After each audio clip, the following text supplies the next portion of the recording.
આપણે બનાવીશું બહાર મળે તેવી આલુ સેવ। તો ચાલો આપણે શરૂ કરીએ। તો આલુ સેવ બનાવવા માટે મેં અહીંયા 3 મીડિયમ સાઇઝના બટાકા લીધા છે। બટાકાને પહેલેથી જ આપણે અહીંયા બાફી અને ઉપરની છાલ કાઢી લીધી છે। તો સૌથી પહેલાં આપણે અહીંયા બટાકાને છીણી લઈશું। તો છીણવા માટે આપણે અહીંયા એક વાસણ લઈશું, એક આ રીતની છીણી લઈશું।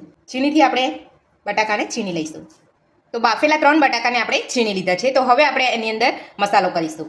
તો સૌથી પહેલાં આપણે અહીંયા અડધી ચમચી આપણે આમચૂર પાવડર લઈશું, 1 ચપટી જેટલો આપણે હળદર પાવડર લઈશું, અડધી ચમચી આપણે ધાણા પાવડર લઈશું, અડધી ચમચી કાળા મરીનો પાવડર લઈશું, 1 ચપટી જેટલું આપણે અહીંયા કાશ્મીરી લાલ મરચું લઈશું, 2 ચપટી જેટલી હિંગ લઈશું। ત્યારબાદ આપણે ઉપરથી સ્વાદ પ્રમાણે મીઠું નાખીશું। તો બધા જ મસાલા સાથે આપણે બધું મિક્સ કરી લઈશું।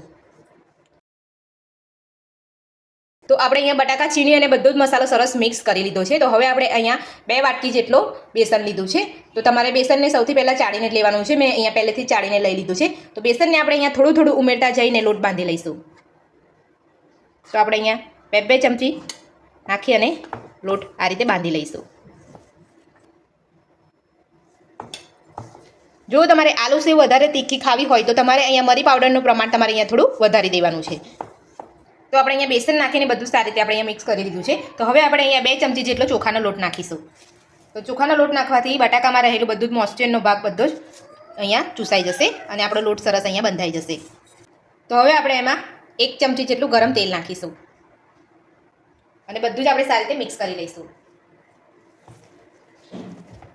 તો આપણે અહીંયા આલુ સેવનો લોટ બંધાઈને તૈયાર છે। જો તમારો લોટ વધારે પડતો તમને થોડો ઢીલો લાગતો હોય તો તમારે થોડો બીજો ચોખાનો લોટ ઉમેરી અને આ રીતનો આપણે અહીંયા થોડો કઠણ લોટ બાંધી લેવાનો છે। હવે આપણે અહીંયા એક સંચો લીધો છે। તો આ રીતનો આપણે અહીંયા એક સંચો લીધો છે અને આ રીતની આપણે એક જાળી લેવાની છે। તો સંચાની અંદર આપણે તેલ લગાવી લઈશું।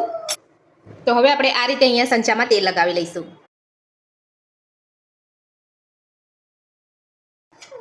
આપણે થોડું અહીંયા જારીએ પણ થોડું તેલ લગાવી લઈશું અને આપણે જારી સંચા સાથે ફિટ કરી લઈશું। તો જારીને આપણે અહીંયા સરસ ફિટ કરી લીધી છે। તો હવે આપણે અહીંયા લોટ લઈ લઈશું અને આપણે અહીંયા સંચાની અંદર લોટને ભરી લઈશું। તો આપણે અહીંયા તેલ ગરમ કરવા મૂકી દીધું છે ને મેં અહીંયા એક નાનો ટુકડો પણ તેલમાં નાખીને ચેક કરી લીધો છે। તો અહીંયા ટુકડો હજુ ઉપર આવ્યો નથી એટલે આપણે એને થોડું હજુ ગરમ થવા દઈશું। તેલ આપણું બરાબર ગરમ થાય ત્યારબાદ જ આપણે અંદર સેવ પાડીશું। તો તેલ આપણું ગરમ થઈ ગયું છે। તો હવે આપણે એમાં સેવ પાડી લઈશું।